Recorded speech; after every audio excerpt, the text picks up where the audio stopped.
Assalamualaikum warahmatullahi wabarakatuh. Perkenalkan, nama saya Siti Nabila dengan NIM 2103289 dari mata kuliah Negosiasi dan Advokasi Bisnis 6A. Nah, maksud dan tujuan saya adalah memaparkan kembali materi yang pertama, yaitu tentang analisis bisnis. Nah, sebelum lebih lanjut tentang kita mempelajari apa itu analisis bisnis serta jenis-jenisnya, alangkah baiknya kita mengetahui sejarah analisis bisnis. Nah, perkembangan TI memungkinkan organisasi untuk membangun sistem informasi yang meningkatkan operasional bisnis dalam pengambilan keputusan manajemen.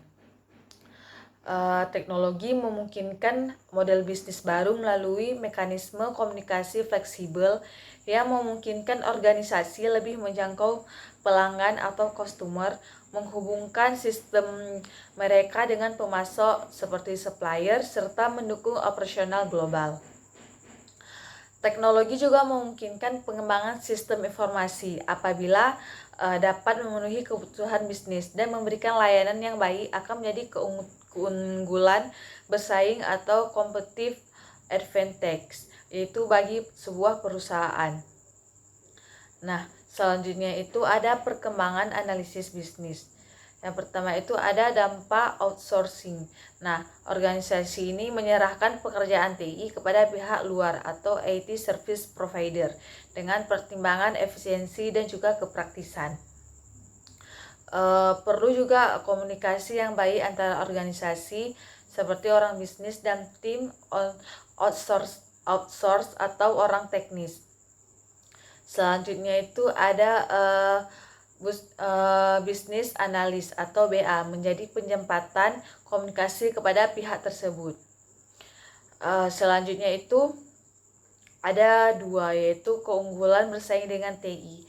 Ada 3 faktor penting, yaitu yang pertama, kebutuhan bisnis harus mendorong perkembangan sistem TI, serta implementasi sistem TI harus jalan dengan perubahan bisnis, serta kebutuhan sistem TI harus ditentukan cermat dan seksama. Yang ketiga, ada perubahan bisnis yang sukses, yaitu perlu adanya analisis terhadap organisasi dan kebutuhan bisnis untuk menentukan cara baru yang meningkatkan efektivitas dan efisiensi. Selanjutnya yaitu adanya pentingnya analisis bisnis. Nah, organisasi perlu menerapkan sistem informasi untuk keunggulan bersaing, namun sulit untuk dicapai. Organisasi juga perlu solusi untuk isu dan peluang bisnis yang belum tentu berupa teknologi informasi. Yang kelima adalah penggunaan konsultan. Nah, yaitu memberi saran dalam siklus hidup, perubahan bisnis secara objektif, serta mahal dan tidak ada transfer pengetahuan dari konsultan eksternal ke staf internal. Selanjutnya itu perlu adanya peran analisis bisnis, yaitu internal sebagai konsultan internal. Selanjutnya, setelah kita mempelajari tentang perkembangan bisnis, ada juga yang namanya lingkup kerja analisis bisnis. Nah, yang pertama itu ada jangkauan aktivitas analisis yang dilakukan oleh seorang analisis bisnis. Yaitu yang pertama ada analisis strategi dan definisi, yang kedua analisis bisnis, dan yang ketiga analisis sistem IT. Yang pertama analisis strategi dan definisi. Nah, di sini analisis bisnis harus mengetahui dan memahami strategi bisnis organisasi karena pekerjaan mereka harus mendukung pencapaian strategi ini.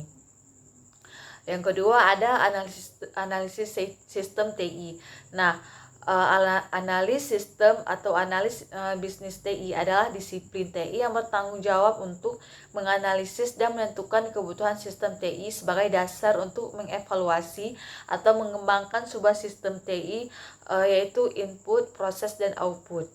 Nah, selanjutnya juga di analis sistem TI ini ada yaitu analis bisnis membutuhkan pemahaman detail akan sistem TI tersebut. Selanjutnya yang terakhir adalah analisis bisnis. Nah, Mencakup analisis ini menginvestigasi sistem bisnis, di mana diperlukan perbaikan atau peningkatan yang jangkauan dan fokusnya sangat bervariasi. Serta analisis bisnis juga perlu membuat rekomendasi perubahan bisnis yang didukung oleh kasus bisnis yang akurat. Serta analisis bisnis ini juga untuk fokus pada perbaikan dan juga pergantian sistem TI yang sesuai dengan kebutuhan bisnis. Selanjutnya itu ada pendekatan holistik. Nah, 4 pandangan sebuah sistem bisnis yang diperlukan oleh seorang analis bisnis, yaitu organisasi, teknologi, manusia, dan juga proses. Nah, yang pertama itu ada proses. Di proses ini yaitu mencakup apakah proses telah didefinisikan dan dikomunikasikan dengan baik, serta apakah ada dukungan TI yang baik, dan apakah proses membutuhkan dokumen untuk dijalankan dalam organisasi. Yang kedua adalah manusia. Nah, apakah mereka telah memiliki keahlian yang dibutuhkan untuk bekerja, serta seberapa tinggi motivasi kerja mereka, dan juga apakah mereka memahami tujuan bisnis yang harus mereka dukung. Dan yang ketiga adalah organisasi. Nah, seorang analis juga bertanya apakah ada pendekatan manajemen yang mendukung, serta apakah tugas dan tanggung jawab telah ditentukan dengan baik, dan apakah ada pekerjaan lintas atau fungsional yang efektif. Dan yang keempat adalah teknologi. Seorang analis juga bertugas untuk menganalisis apakah sistem telah mendukung bisnis sebagaimana yang diperlukan, dan apakah mereka menyediakan informasi yang dibutuhkan untuk menjalankan sebuah organisasi. Selanjutnya itu ada mendukung perubahan bisnis. Nah, di implementasi perubahan bisnis perlu dukungan penuh analis bisnis. Yang pertama itu ada manual prosedur dan petunjuk pengguna, serta pelatihan staf bisnis, penggunaan proses dan sistem TI yang baru, dan menentukan peran kerja dan deskripsinya, serta menyediakan dukungan berkelanjutan selama masa adaptasi dengan sistem yang baru. Selanjutnya ada peran dan tanggung jawab seorang analis bisnis. Yang pertama yaitu peran utamanya seorang konsultan internal yang bertanggung jawab menginvestigasi situasi bisnis dan juga mengidentifikasi serta mengevaluasi pilihan untuk peningkatan sistem bisnis, serta penentuan kebutuhan dan memastikan penggunaan sistem informasi yang efektif dalam memenuhi kebutuhan bisnis. Selanjutnya itu ada tanggung jawab. Tanggung jawab mereka yaitu menginvestigasi sistem bisnis, serta yang kedua yaitu mengevaluasi tindakan untuk meningkatkan operasi sistem bisnis, dan yang ketiga yaitu mendokumentasi kebutuhan bisnis untuk dukungan sistem TI. Selanjutnya itu ada prinsip-prinsip dasar seorang analisis bisnis, yaitu yang pertama yaitu akar masalah, bukan gejala, dan yang kedua itu peningkatan bisnis tetapi bukan perubahan TI. Yang ketiga adalah pilihan, yaitu bukan solusi. Yang keempat adalah kebutuhan yang layak dan relevan, bukan semua permintaan. Dan yang kelima, keseluruhan siklus hidup perubahan bisnis, bukan definisi kebutuhan. Dan keenam, negosiasi, yaitu bukan menghindari. Yang ketujuh yaitu kegesitan bisnis atau bukan kesempurnaan bisnis. Selanjutnya, masa depan analisis bisnis, yaitu analisis bisnis telah menjadi disiplin khusus spesialis yang memberi manfaat bagi sebuah organisasi, serta analisis bisnis menawarkan peluang bagi organisasi untuk memastikan teknologi dimanfaatkan secara efektif. Dan yang ketiga yaitu tantangannya bagi analis bisnis adalah memastikan mereka mengembangkan perangkat keahlian teknis dan perilaku untuk mengatasi isu dan masalah yang dihadapi organisasi. Setelah kita mempelajari tentang sejarah bisnis, selanjutnya kita akan mengetahui tentang pengertian analisis bisnis serta apa-apa saja di dalamnya. Yaitu yang pertama, apa sih analisis bisnis? Nah, Analisis bisnis adalah suatu proses dan strategi yang diterapkan dengan tujuan untuk melakukan evaluasi serta pengelolaan yang lebih baik terhadap suatu usaha atau bisnis. Selain itu, dengan analisis bisnis, suatu perusahaan atau usaha dapat menentukan solusi atas tantangan yang dihadapi. Sebab sistem ini mempertanyakan dan juga memberi jawaban. Seperti apakah yang dilakukan oleh perusahaan saat ini dan mengapa hal tersebut perlu dilakoni. Dan apakah terdapat cara yang lebih baik dan efektif untuk diterapkan, serta bagaimana dan hasil dari data sebelumnya dengan saat ini. Kemudian berbekal hasil analisis bisnis tersebut, perusahaan dapat melakukan perkembangan berdasarkan hasil evaluasi. Umumnya strategi yang akan digunakan akan merujuk pada hasil analisis tersebut. Selanjutnya, analisis bisnis ini meliputi apa saja?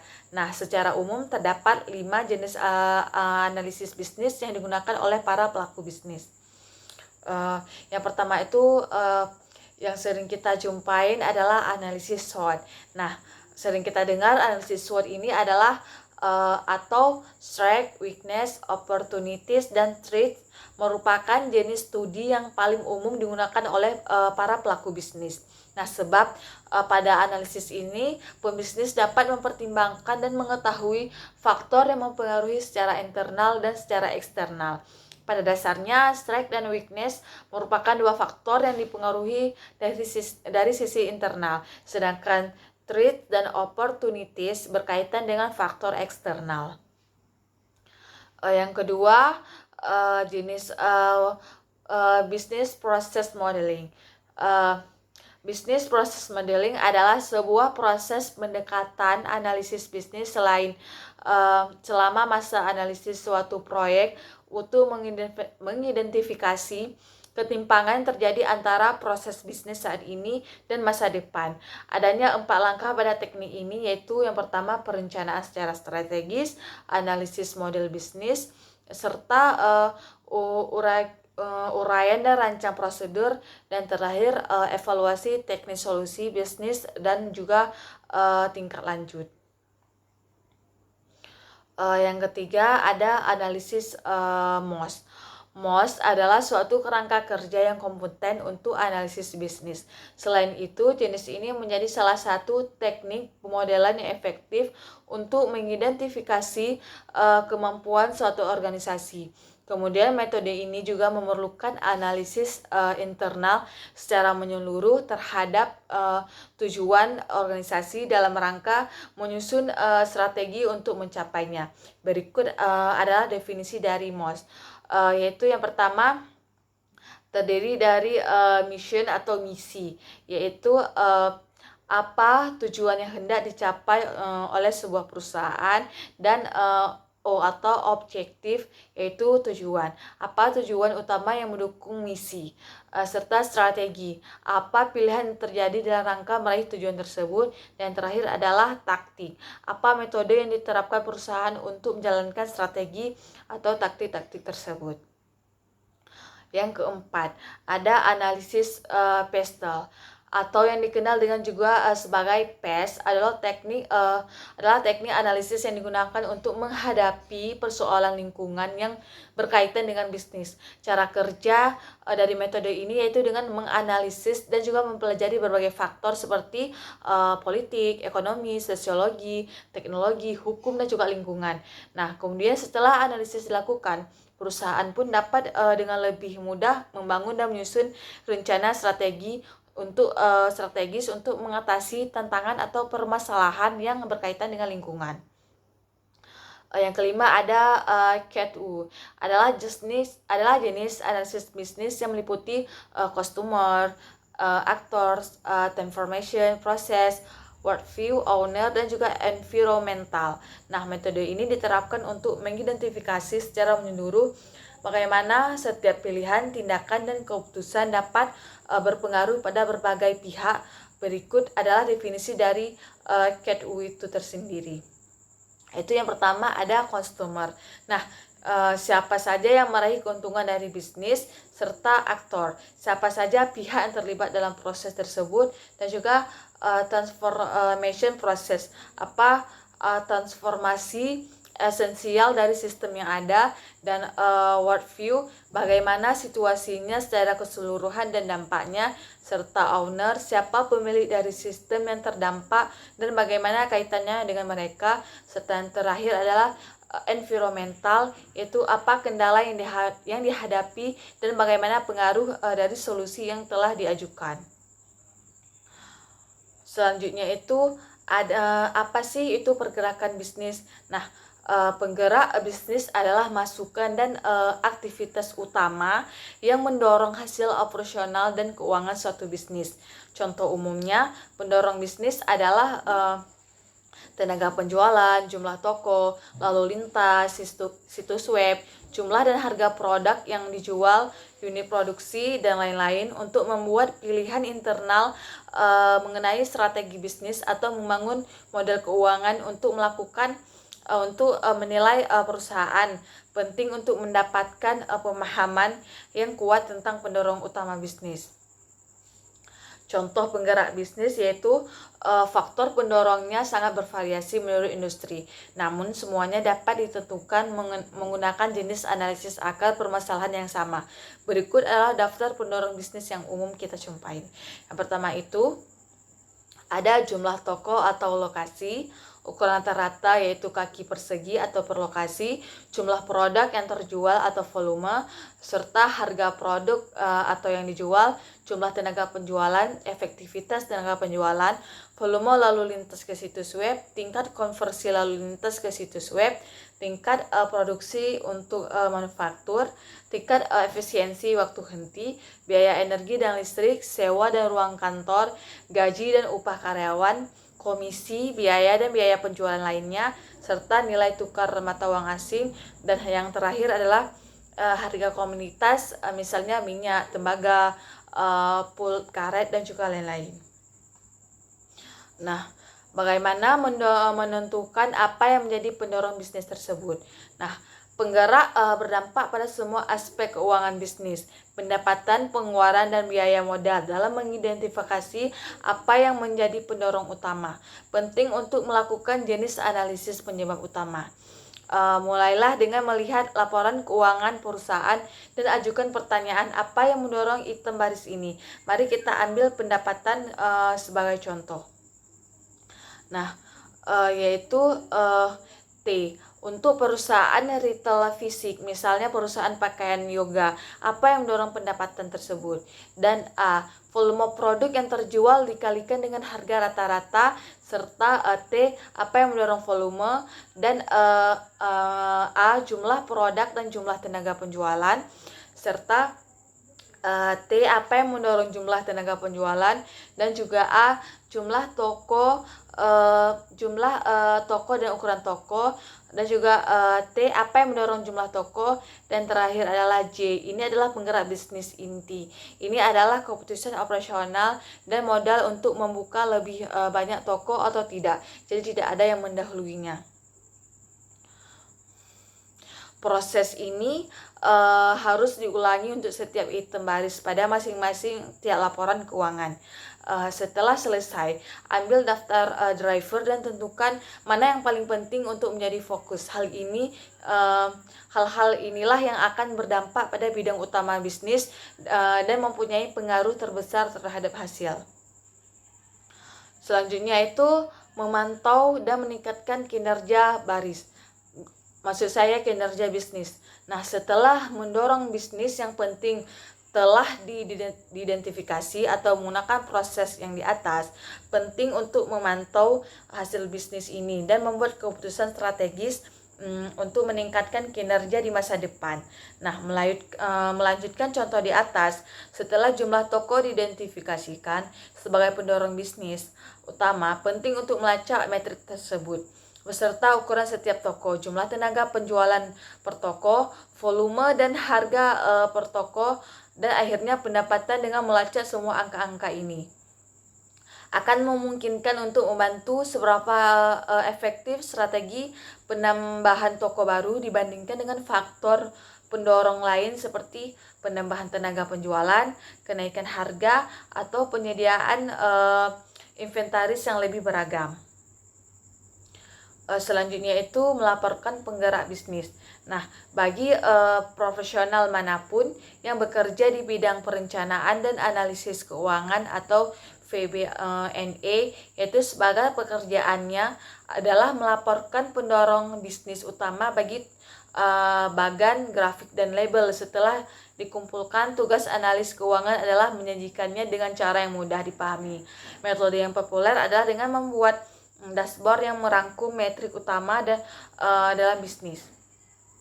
Tangkapan layar di atas berasal dari kursus dashboard keuangan dan visualisasi data yang mengajarkan Anda cara membuat dashboard dari awal.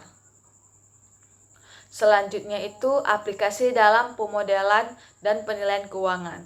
Saat membangun model keuangan di Excel, prosesnya dimulai dengan mengembangkan bagian asumsi yang mencakup semua pendorong bisnis utama. Setelah semua masukan ini tersedia, perkiraan dapat dibuat dan model 3 pernyataan dasar dapat dibuat. Setelah model 3 pernyataan dihubungkan, model DCV arus kas yang dikontrolkan dapat dibangun untuk menilai bisnis.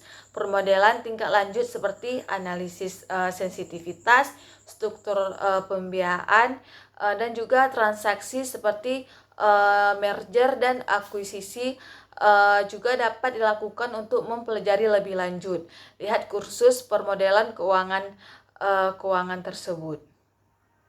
Selanjutnya itu ada sumber daya tambahan. Nah, terima kasih telah membaca panduan untuk penggerak bisnis ini dan memahami pentingnya mereka dalam pengambilan keputusan strategis bisnis.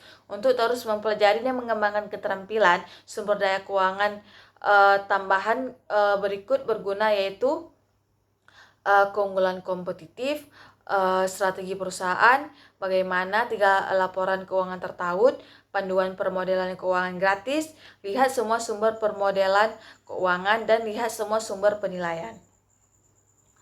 Selanjutnya itu ada program FMVA sertifikasi analis. Nah, seperti yang telah kita ketahui, ada fokus besar pada permodelan keuangan Excel dan penilaian bisnis, yang penganggaran atau peramalan presentasi PowerPoint, akuntansi dan strategi bisnis. Seorang analis keuangan yang berpengetahuan luas memiliki sumber keterampilan seperti menguasai accounting, presentation and visual, budgeting atau forecasting, valuation, Excel, financial modeling, dan juga strategi. Selanjutnya itu itu proses bisnis. Nah, pengertian proses bisnis adalah serangkaian tugas atau aktivitas bisnis yang dijalankan secara terstruktur, terorganisir, dan saling berkaitan untuk mencapai tujuan sebuah perusahaan. Hal ini yang dilakukan tentu akan berkaitan dengan pembuatan atau pengembangan produk bisnis. Dalam serangkaian proses bisnis ini, sejumlah peran dan dalam posisi mereka memiliki tugas yang berbeda-beda, namun tetap untuk mencapai tujuan bersama. Nah, tahapan proses bisnis juga terjadi secara berulang-ulang dan akan dioptimalkan seiring waktu sesuai dengan standar. Selanjutnya yaitu pengertian bisnis menurut para ahli. Nah, definisi proses bisnis juga telah dipaparkan oleh sejumlah ahli seperti Kelly Rayner, yaitu beliau mengatakan proses bisnis adalah kegiatan yang saling berhubungan dalam upaya menghasilkan produk atau jasa yang bernilai bagi sebuah perusahaan, serta Hammer dan Champions, yaitu beliau mengatakan proses bisnis adalah aktivitas yang membutuhkan satu atau lebih masukan untuk menghasilkan output yang bernilai bagi pelanggannya. Serta yang terakhir adalah Romler atau Brecht, yaitu beliau mengatakan proses bisnis mengacu pada sekumpulan aktivitas yang dilakukan untuk menghasilkan produk maupun jasa. Selanjutnya itu ada fungsi proses bisnis. Nah, setelah memahami apa itu proses bisnis, lantas apa saja proses bisnis? Simak penjelasan saya berikut ini. Yaitu yang pertama, fungsinya itu membantu manajer atau pihak SDM perusahaan mengidentifikasi permasalahan dan juga menemukan solusinya selama berjalannya proses bisnis. Yang kedua yaitu menjadi indikator penting bagi konsumen untuk mengetahui kapan proses bisnis akan dimulai dan diakhiri atau berkelanjutan, serta yang terakhir yaitu fungsinya menjadi pedoman bagi karyawan perusahaan terkait tugas dan perannya dalam membantu mencapai tujuan bisnis. Selanjutnya itu ada manfaat proses bisnis. Nah, terdapat beberapa manfaat proses bisnis yang penting untuk dipahami sehingga implementasinya juga berjalan baik. Berikut penjelasannya yaitu yang pertama, manfaatnya minimalisir risiko dan juga pengeluaran. Nah, manfaat proses bisnis adalah mencegah terjadinya kesalahan teknis dan munculnya risiko, serta mengurangi inefisiensi. Dengan proses bisnis yang berjalan baik dan sistematis tentu akan minimalisir munculnya pengeluaran tidak terencana. Yang kedua yaitu meningkatkan efisiensi. Nah, aktivitas dan proses bisnis akan dirancang sedemikian rupa untuk meningkatkan efisiensi kerja. Selanjutnya, perusahaan dapat mengambil keputusan untuk memastikan setiap aktivitas berjalan dengan baik dan optimal. Yang ketiga ada fokus pada pelanggan. Nah, pada dasarnya proses bisnis adalah serangkaian kegiatan yang bertujuan untuk memberikan kualitas terbaik secara sesuai dengan permintaan pasarnya. Oleh karena itu, proses bisnis membantu perusahaan menjaga dan juga meningkatkan pelayanan karena berorientasi konsumen. Selanjutnya yang keempat yaitu mengurangi human error. Nah, pembagian tugas di perusahaan bisa mengurangi risiko human error pada produksi karena setiap bagian akan dikerjakan sesuai dengan spesialisasi individu. Nah, yang kelima yaitu adaptif terhadap perkembangan teknologi. Yaitu salah satu cara karakteristis dari proses bisnis adalah senantiasa berkembang seiring perkembangan teknologi yang ada. Maknanya rangkaian aktivitas juga akan senantiasa dikembangkan seperti dengan penggunaan teknologi yang terbaru untuk meningkatkan kualitasnya. Serta yang terakhir yaitu manajemen waktu yang lebih baik. Proses bisnis harus disusun secara sistematis. Disinilah manfaat proses bisnis yang membantu perusahaan mengelola waktu dengan baik. Misalnya, perusahaan dapat mengatur strategi terkait waktu produksi sehingga prosesnya lebih efektif dan efisien untuk mencapai sebuah target. Nah, setelah kita ketahui tentang manfaat proses bisnis, selanjutnya itu ada jenis-jenis proses bisnis. Dalam implementasinya, proses bisnis adalah rangkaian aktivitas yang terbagi ke dalam beberapa jenis berikut. Adalah jenis proses bisnis beserta penjelasannya. Yang pertama yaitu ada satu proses primer. Sesuai namanya, jenis proses bisnis ini adalah yang paling fundamental karena terkait dengan operasional perusahaan. Setiap tahapan dalam proses ini bertujuan untuk menambah nilai pada penawaran akhir.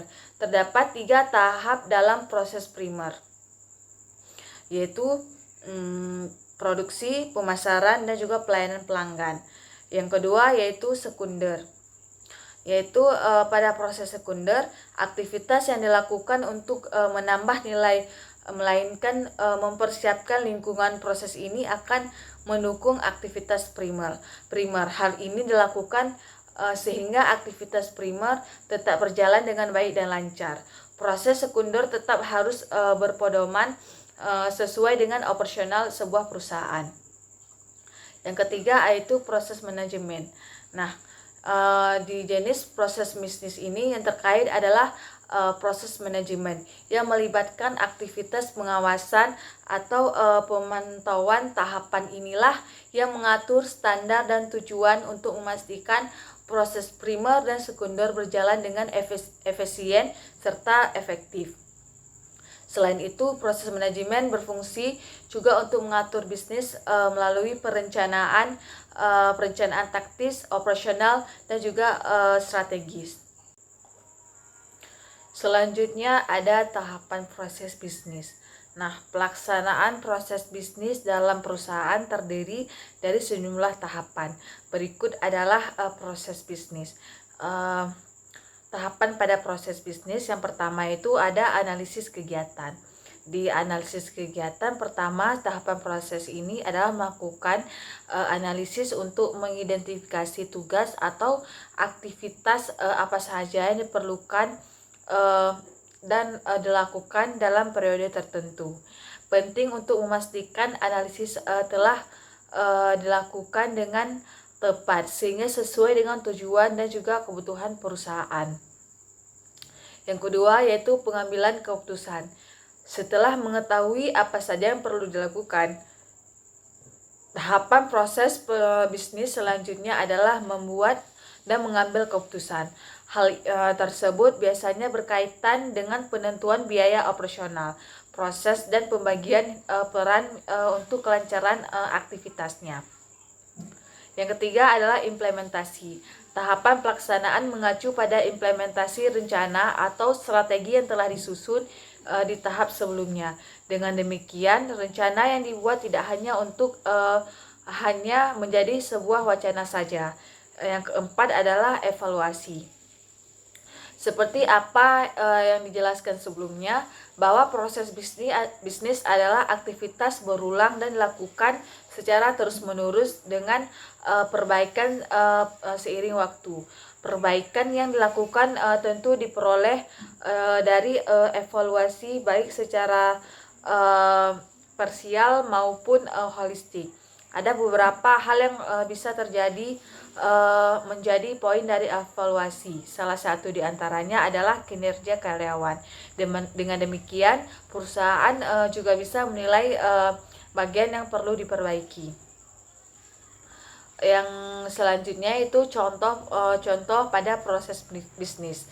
Nah, setelah memahami apa itu proses bisnis beserta fungsi, manfaat, dan jenis-jenisnya, berikut adalah contoh proses bisnis. Yang pertama yaitu produksi. Tujuannya itu yaitu mengolah bahan mentah menjadi barang jadi, serta pesertanya itu seorang karyawan pabrik dan staf penjualan. Input, bahan baku, informasi produksi, pesanan pelanggan, dan juga output yaitu barang yang sudah jadi. Yang kedua yaitu penjualan. Tujuannya yaitu menjual barang ke konsumen dan memperoleh keuntungan dari hasil penjualan. Pesertanya itu yaitu staf penjualan, konsumen, gudang, input yaitu pesanan konsumen, yaitu output, kuitasi, faktor, dan dokumen pengiriman. Yang ketiga itu pembelian. Nah, tujuan mendapatkan bahan baku dari pemasok dan mengolahnya menjadi stok untuk dijual ke konsumen, yaitu pesertanya itu yaitu staf gudang, staf penjualan, dan staf pembelian, vendor. Inputnya itu yaitu pembelian dari konsumen atau pemesanan kembali. Yang terakhir adalah output yaitu pesanan pembelian produk. Selanjutnya, apa sih itu pemodelan proses bisnis atau BPM?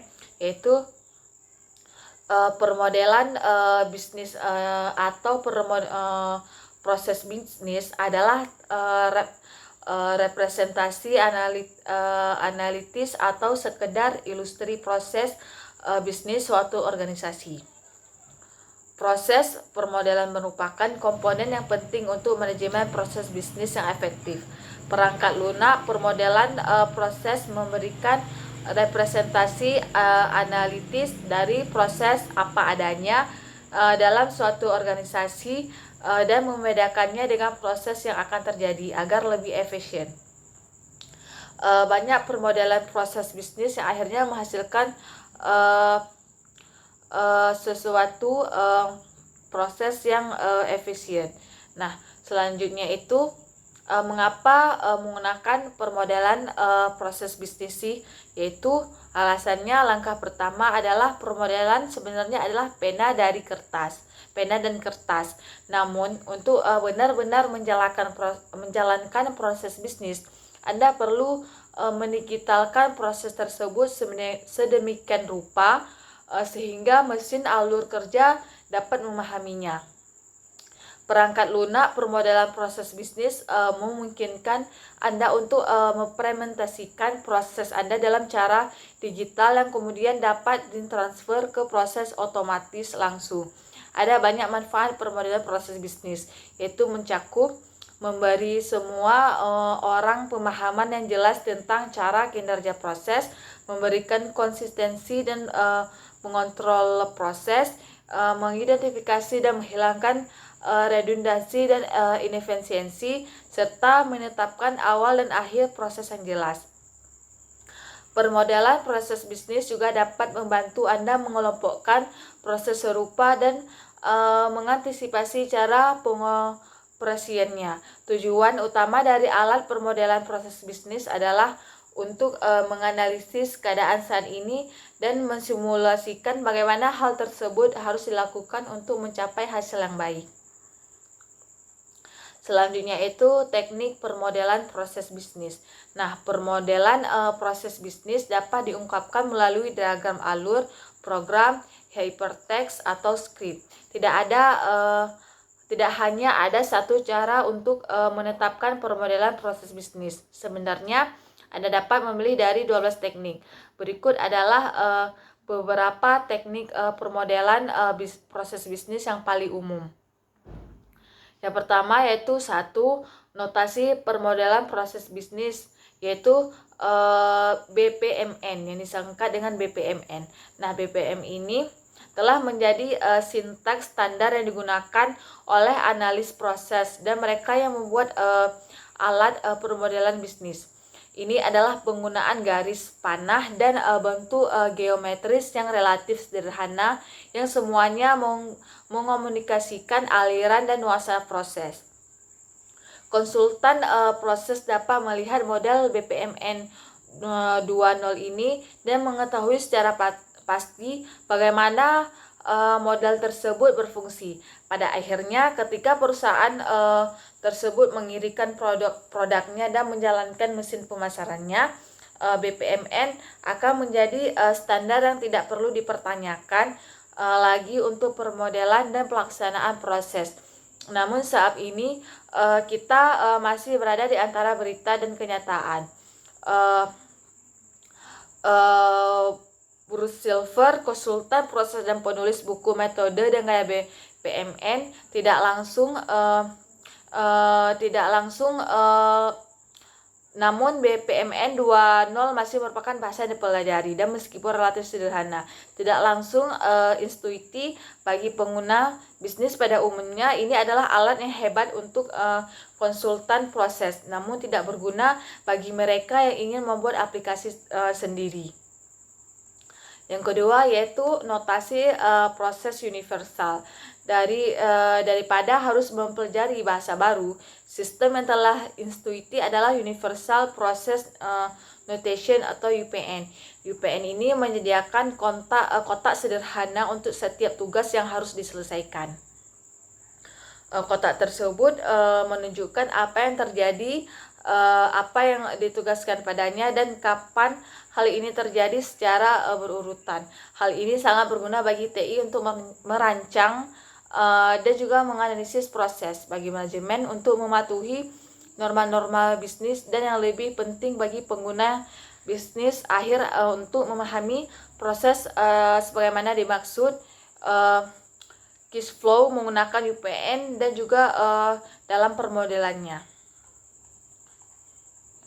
Selanjutnya itu ada teknik diagram air. Nah, diagram alur menjelaskan alur proses yang kompleks dengan cara yang sederhana namun efektif. Mereka mengilustrasikan langkah-langkah proses dalam urutan berurutan, mulai dari masukan, proses aktual, hingga keluaran. Faktanya, di diagram alur memberikan kerangka dasar bagi BPMN untuk menampilkan alur proses lanjutan. Yang kelima yaitu bagan gan. Daripada menunjukkan langkah-langkah secara berurutan, diagram gan mampu menunjukkan keseluruhan proses dan menggunakan waktu yang dibutuhkan sebagai salah satu sumbu utama. Ini berfungsi lebih baik dalam menunjukkan keseluruhan waktu yang dibutuhkan untuk menyelesaikan suatu proyek dibandingkan opsi lainnya. Yang terakhir yaitu jaring Petri. Secara tradisional merupakan teknik permodelan dalam matematika. Jaring Petri juga menggunakan untuk memodelkan proses bisnis.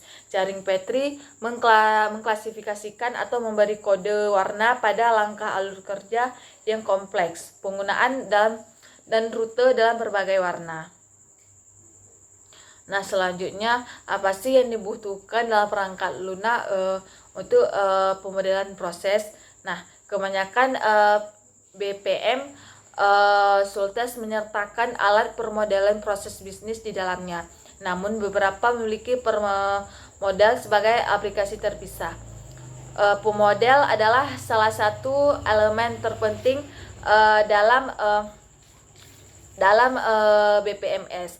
Dan Anda harus meluangkan banyak waktu untuk mempelajarinya sebelum memutuskan untuk membeli rangkaian produk. Nah, apa saja alat pemodelan bisnis yang hebat? Yaitu yang pertama, harus mudah dipelajari untuk departemen bisnis, mudah bagi tim TI untuk berkomunikasi dengan departemen lain, serta tidak mahal dan sesuai dengan industri, dan memiliki alat editor alur kerja terintegrasi dengan antarmuka grafis dan mampu mensimulasikan alur kerja sebelum mengimplementasikannya. Selanjutnya itu ada organisasi bisnis. Nah, organisasi privat atau bisnis adalah organisasi yang ditujukan untuk menyediakan barang dan jasa kepada konsumen yang dibedakan dari kemampuannya berbayar barang dan jasa tersebut dengan bisnis pasar. Bentuk-bentuk organisasi bisnis yaitu yang pertama, perusahaan perseorangan. Usaha pribadi adalah bentuk bisnis yang dimiliki dan dioperasikan oleh hanya satu orang yang mengambil segala keputusan dan bertanggung jawab secara pribadi atas segala hal yang dilakukan oleh perusahaan. Kelebihannya yaitu mudah dibentuk, murah biaya pembentukannya, dan di banyak negara tidak memerlukan izin pembentukan dan pemerintah. Yang kedua yaitu keuntungan hanya dinikmati oleh satu orang yaitu pendiri usaha tersebut, dan pembuatan keputusan serta pengendalian hanya dilakukan oleh satu orang sehingga orang tersebut benar-benar mengetahui bisnis yang dijalankannya, serta fleksibel dalam arti manajemen dapat dengan mudah beraksi terhadap keputusan harian dengan mudah. Relatif tidak ada kontrol dari pemerintah sehingga pajak yang harus dibayarkan adalah pajak pribadi dan bukan pajak usaha. Kekurangannya itu yaitu tanggung jawab utang tidak terbatas. Artinya, apabila terjadi kewajiban pembayaran, maka kewajiban itu harus dipenuhi dengan menyerahkan seluruh harta perusahaan dan harta pribadi miliknya. Yang kedua yaitu jarang ada yang bertahan lama, di mana hal ini dapat saja disebabkan oleh meninggalnya pendiri atau pemilik dari perusahaan tersebut. Dan yang ketiga yaitu relatif sulit untuk memperoleh pinjaman jangka panjang dengan bunga yang rendah.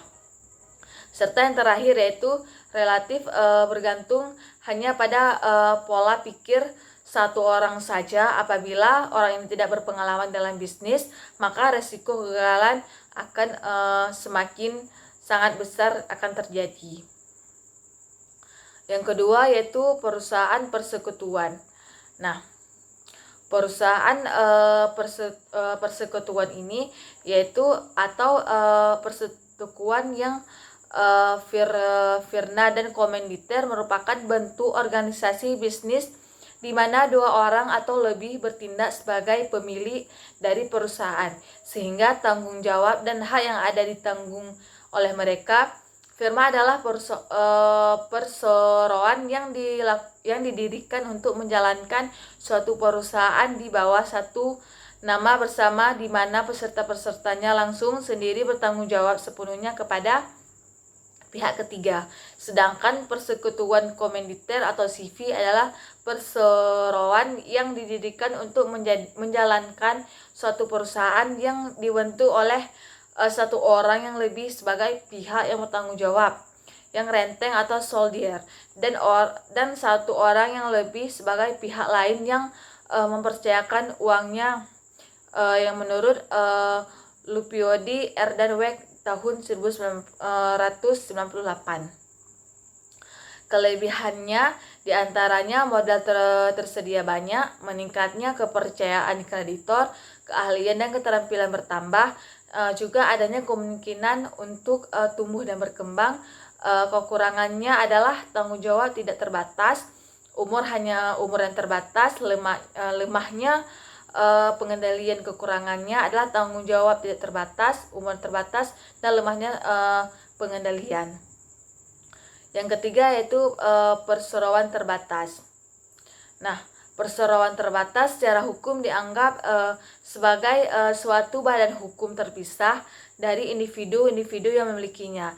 PT didirikan berdasarkan perjanjian, melakukan kegiatan usaha dengan modal dasar yang seluruhnya terbagi atas saham dan memenuhi persyaratan yang diterapkan dalam undang-undang serta peraturan pelaksanaannya. Perusahaan mengumpulkan dana yang diperlukannya dengan jalan menjual saham kepada masyarakat dan para pedagang, dan juga kepada masyarakat dan para pemegang saham tersebut menjadi pemilik perusahaan itu.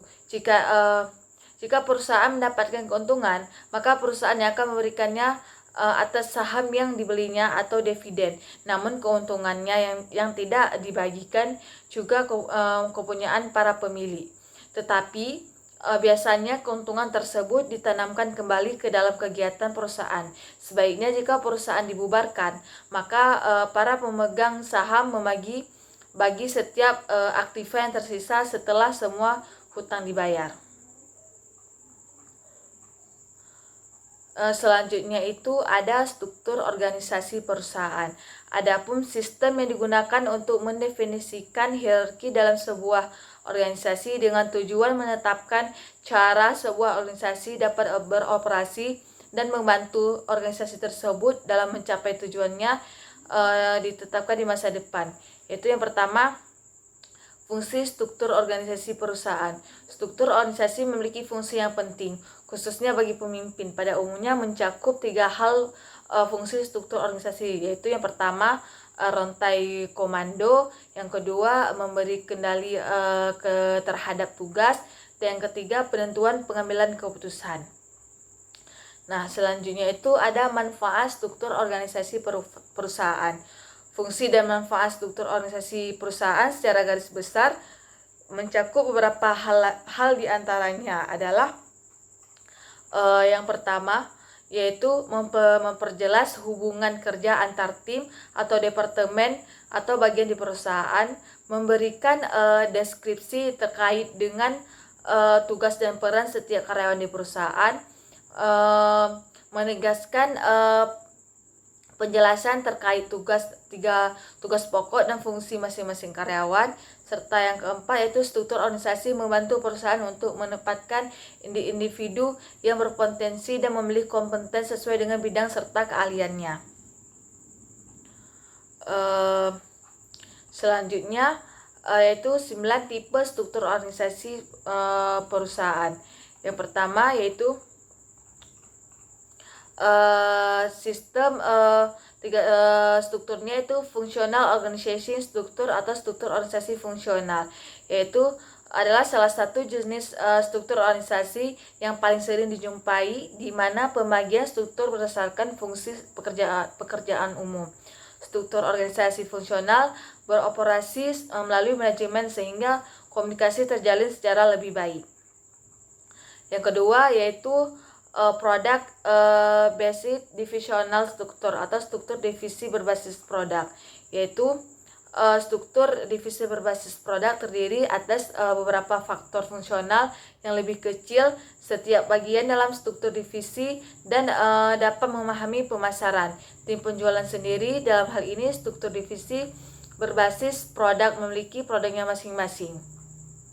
Yang ketiga yaitu market based divisional, yaitu atau struktur divisi berbasis pasar. Nah, yaitu struktur organisasi divisi berbasis pasar adalah divisi organisasi didasarkan pada perkembangan pasar, industri atau jenis pelanggan. Struktur berbasis pasar sangat ideal untuk organisasi atau perusahaan yang memiliki produk atau layanan dengan target pasar tertentu. Yang keempat yaitu geographical divisional structure atau struktur divisi berdasarkan geografis. Nah, struktur divisi geografis adalah tipe struktur paling cocok untuk organisasi yang memiliki banyak cabang di beberapa daerah. Struktur ini biasanya digunakan untuk perusahaan yang bergerak di bidang pengiriman. Struktur organisasi divisi geografis ini mampu menyatukan bentuk ahlian bisnis sehingga memungkinkan membuat sebuah keputusan dari sudut pandang yang lebih beragam. Yang kelima yaitu proses basis struktur atau struktur organisasi berbasis proses, yaitu status organisasi berbasis proses sangat ideal untuk meningkatkan efisiensi dan efektivitas dalam bisnis. Struktur organisasi ini sangat disarankan untuk perusahaan yang memiliki lini bisnis dengan perkembangan yang pesat. Yang keenam yaitu metrik struktur atau struktur organisasi berbasis metrik, yaitu daya tarik utama dari struktur matriks adalah dapat memberikan fleksibilitas dan pengambilan keputusan. Struktur matriks memiliki karakteristik, yaitu memiliki dua rantai komando, memiliki satu proyek inovasi oleh lebih dari satu bisnis, juga menciptakan peluang untuk berbagi sumber daya dan saling berkomunikasi. Yang ketujuh yaitu circular struktur atau struktur melingkar. Nah, sama seperti namanya, struktur melingkar ini memiliki bagian berbentuk lingkaran. Struktur organisasi perusahaan berbeda dengan struktur lainnya. Struktur melingkar memiliki karakteristik, yaitu struktur masih bergantung pada hierarki. Yang ke-8 yaitu flat struktur atau struktur organisasi datar, yaitu struktur datar adalah struktur organisasi yang terdesentralisasi di mana hampir semua karyawan memiliki kekuasaan yang sama. Posisi eksekutif mungkin hanya memiliki otoritas sedikit daripada karyawan, seperti yang terlihat dalam template struktur datar ini. Struktur organisasi ini umumnya perusahaan rintisan yang mengambil pendekatan modern untuk bekerja atau belum memiliki cukup karyawan untuk dibagi menjadi beberapa departemen. Yang terakhir adalah network struktur atau struktur organisasi jaringan.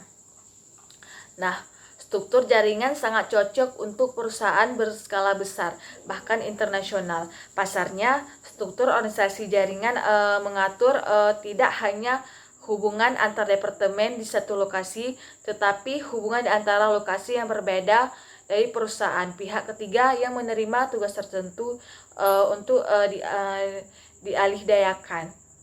Nah, struktur jaringan ini menunjukkan betapa bergunanya struktur yang terdesentralisasi, terutama untuk memahami sumber daya manusia yang dimiliki oleh sebuah perusahaan. Nah, usai sudah penjelasan saya tentang materi yang pertama tentang pertemuan 9 dan 10, yaitu tentang analisis bisnis. Berakhir sudah penjelasan saya. Apabila terdapat salah kata, penyebutan atau nama dan tokoh, saya mohon maaf. Saya akhiri, wabillahi taufik wal hidayah. Assalamualaikum warahmatullahi wabarakatuh.